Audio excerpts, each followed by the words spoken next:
What is up, YouTube, and welcome to this Peacemaker episode 1 to 3 spoiler review and mini breakdown. This is an off-the-cuff review like my Euphoria and Boba Fett videos, as I just talk about the moments in this show off the cuff, and well, I absolutely love this show. Of course, I'm incredibly biased as I love James Gunn's work. I loved The Suicide Squad, which might have been my favourite comic book movie of last year. And of course, I'm a huge pro wrestling fan, which means that I both love and hate John Cena. But few can deny that he is having one hell of a Hollywood run at the moment. I thought he was great in The Suicide Squad, but what about the Peacemaker TV show? Well, this show was greenlit way before the Suicide Squad even came out, but it was clear that John Cena had done a great job here, and that this character was incredibly fun. Of course, this picks up shortly after, pretty much directly after the events of the Suicide Squad, where he had killed Rick Flag and he was in hospital, only for we have Ecomonas and Harcourt who have been left to take over and manage him after the Task Force X admin rebellion that happened in the Suicide Squad. Now, I thought it was really funny that he was like, I'm free, I can just go, which of course is not the truth, because he has been given a mission to take out mysterious butterflies around the world. These are aliens that have burrowed their way into people's heads and arrived on little kind of weird spaceship things, which is really, really curious. I'm interested to see where this goes, and I'm intrigued what these butterflies are and the ongoing mystery. Of course, the first 3 episodes were setting the scene for everything. So we have a new girl who is Amanda Waller's daughter, who has been given a separate task and has been given a fake diary to plant in, of course, Peacemaker's trailer thing that he has. So that's really funny there, and I'm going to be interested to see where that goes next. What is the play by Waller here? Is she undermining this group who really despise Waller? And the leader of this task force is not a fan of Amanda Waller and is a reformed mercenary who is more than likely possibly got a bomb in his head as well, and has probably been through Belle Reve, which is going to be fun to watch. But I really, really like this, and I like the fact that Peacemaker is just so ridiculously over the top. So we have him tasked with this group, and he is an absolute stan of 80s hair metal, which I love. This soundtrack is unreal.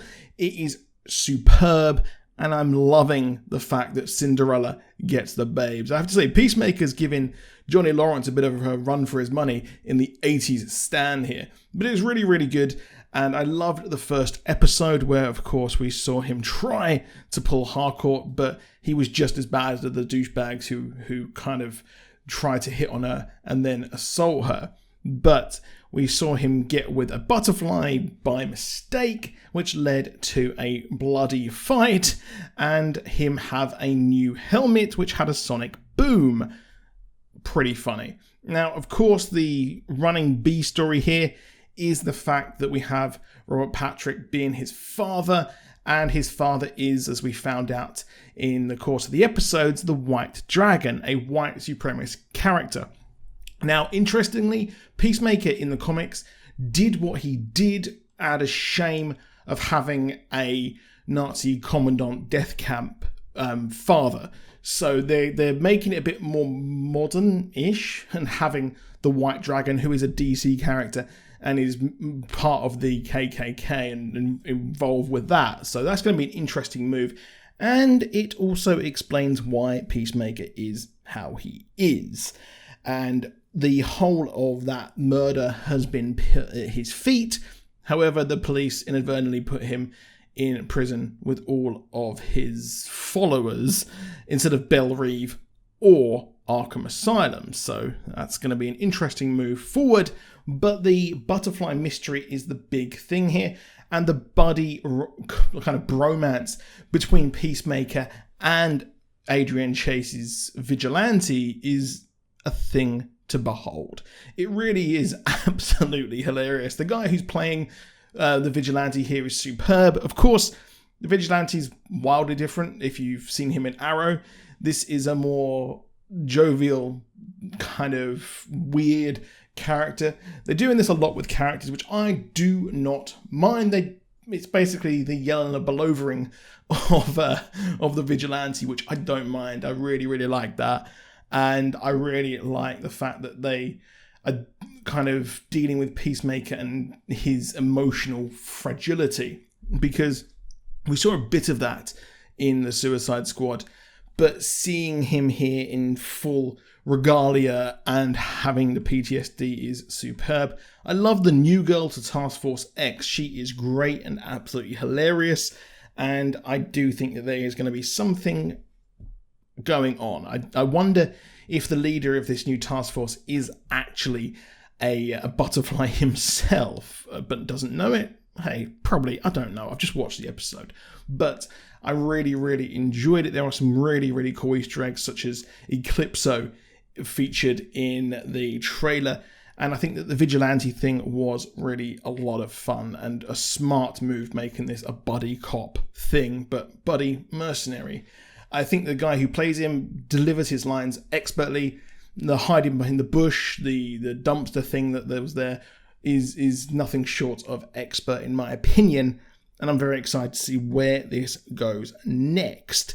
Of course, they took out each one of the Goff's family, but Economist took out Judo Master, and there are more butterflies around the world. So I was hoping to get some more explanation of what these butterflies are, where they've come from, but considering that James Gunn loved to use Starro in his DC movie debut, I expect more wacky craziness, huge deep cuts from the DC world, which is going to be great. And I think that James Gunn might be the best thing to happen to DC in quite a while. I haven't seen many people hyped about this show. I'm not sure why, but in the UK it is not available for some reason.